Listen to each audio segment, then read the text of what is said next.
Natasha had mentioned was owned by the Philadelphia Housing Authority. There are very many questions about inspections, whether it was known that so many people were living in this home, these two apartments. Eyewitness News reporter Joe Holden is picking up that part of the story for us. Good afternoon, Joe.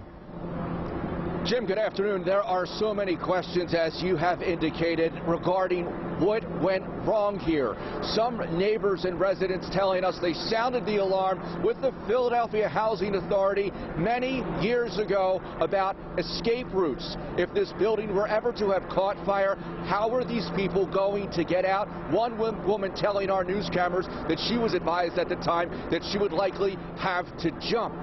So many questions unfolding at this hour. Let's talk specifics. Our sources in the Philadelphia Fire Department at this moment right now are doing some thermal imaging and scanning inside those units on this block of 23rd Street, actually looking to find out the placement of the victims. The deceased here, have not been removed from the premises just yet, and as part of the investigation, they are scanning and doing imaging of exactly the interior of these units that make up this place that burned around 6:30 this morning. And then from there, they will be doing schematics and looking at relations of walls and other important architectural details to help build a comprehensive picture of how this fire spread so quickly. And that is the word that they are using. This thing burned very quickly. I have some records and some transcripts of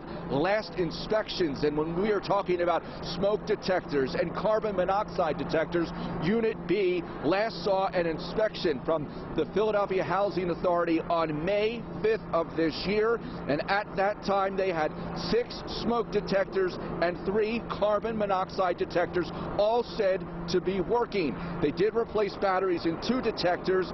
On a previous inspection, almost 3 years ago, they did have to do a full replacement of smoke detectors. And then on the A unit in this building, the latest inspection was on April 23rd, when 2 smoke detectors were installed, and there were 7 smoke detectors and 3 carbon monoxide detectors already present. So the bigger picture here is when people begin to report that there may have been a problem with some of these systems.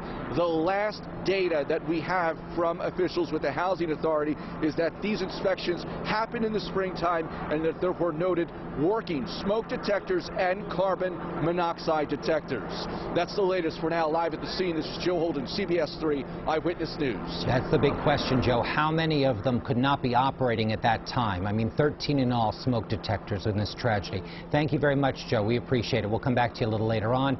This